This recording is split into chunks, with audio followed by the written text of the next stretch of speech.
जय श्री कृष्णा, जय श्री राधे। मित्रों, मैं आपके साथ उपस्थित हूँ हर बार की तरह कार्तिक महात्म्य कथा के बारे में। अभी हम 11वें अध्याय की बात करेंगे। 11वें अध्याय की कथा को सुनाएंगे। तो सबसे पहले हम संध्वनि कर लेते हैं और संध्वनि के बाद आपको भगवान राम के, कृष्ण के, नारायण के नाम का उच्चारण करते हुए फिर बढ़ेंगे कथा की तरफ।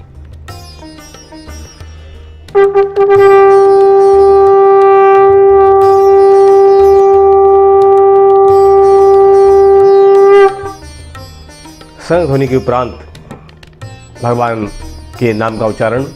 श्री कृष्ण गोविंद हरे मुरारी, हे नाथ नारायण वासुदेव।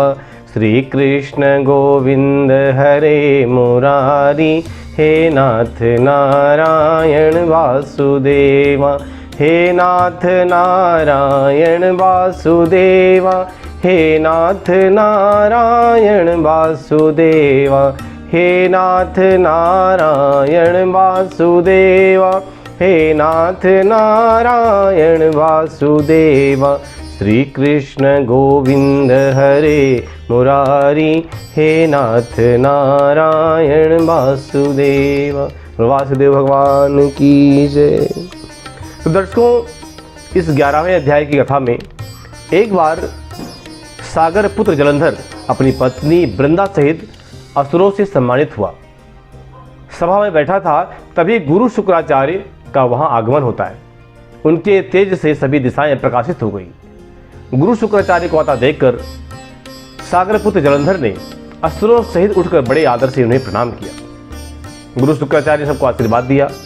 फिर जलंधर ने उन्हें एक दिव्य आसन पर बैठाकर स्वयं भी आसन ग्रहण किया। फिर सागर पुत्र जलंधर ने उनसे विनम्रता पूर्वक पूछा कि हे गुरुजी, आप हमें यह बताने की कृपा करें कि राहु का सिर किसने काटा था। इस पर दैत्य गुरु शुक्राचार्य ने विरोचन पुत्र का हिरण्याकश्यप और उसके धर्मात्मा पौत्र का परिचय देकर देवताओं और असुरों द्वारा समुद्र मंथन की कथा संक्षेप में सुनाते हुए बताया कि जब समुद्र से अमृत निकला तो उस समय देव रूप बनाकर राहु भी पीने बैठ गया। इस पर इंद्र के पक्षपाती भगवान विष्णु ने राहु का सिर काट डाला। अपने गुरु के मुख से इस प्रकार के वचन सुनकर जलंधर के क्रोध की सीमा नहीं रही। उसके नेत्र लाल हो गए। फिर उसने अपने धस्मर नामक दूत को बुलाया और उसे शुक्राचार्य द्वारा सुनाया गया वृत्तांत सुनाया। तत्पश्चात उसने धस्मर को आज्ञा दी कि तुम शीघ्र ही इंद्रपुरी में जाकर इंद्र को मेरी शरण में लेकर आओ।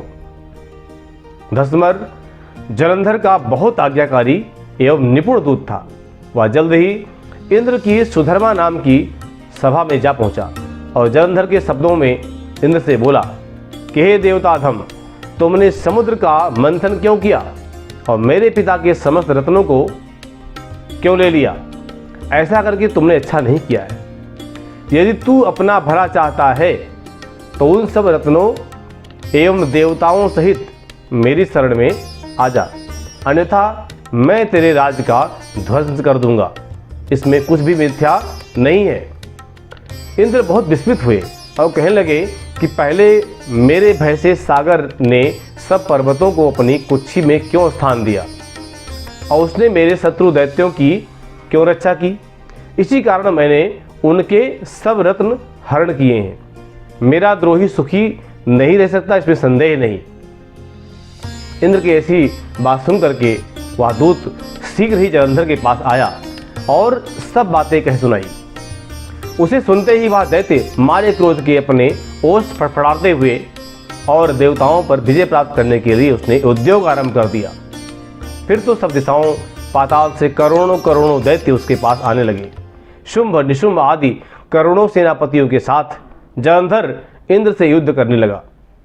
शीघ्र ही इंद्र के नंदन वन में उसने अपनी सेना उतार दी। वीरों की शंख ध्वनि और गर्जना से इंद्रपुरी गूंज उठी। अमरावती छोड़ देवता उससे युद्ध करने चले। भयानक मारकाट हुई। असुरों के गुरु आचार्य शुक्र अपनी मृत संजीवनी विद्या से और देवगुरु बृहस्पति दौरागिरी से औषधि लाकर उनको जीवित करते रहे।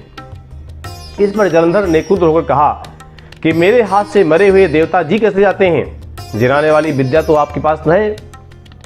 इस पर शुक्राचार्य ने देवगुरु द्वारा द्रोणाचार्य से औषधि लाकर देवताओं को जिलाने की बात कह दी। यह सुनकर जलंधर और भी क्रोधित हो गया।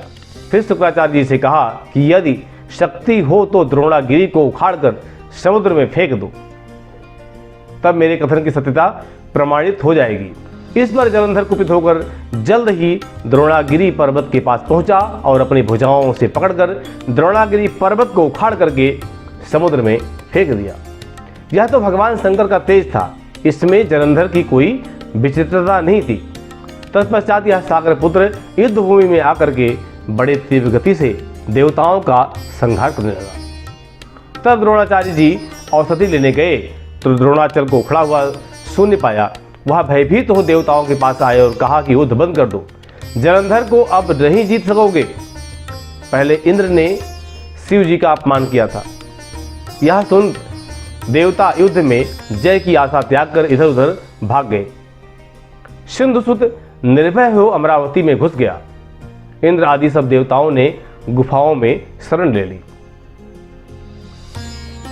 तो दर्शकों, आज कथा में इतना ही। आपसे अगली कथा भी सुनाएंगे अगले अध्याय में, अगले विषय में।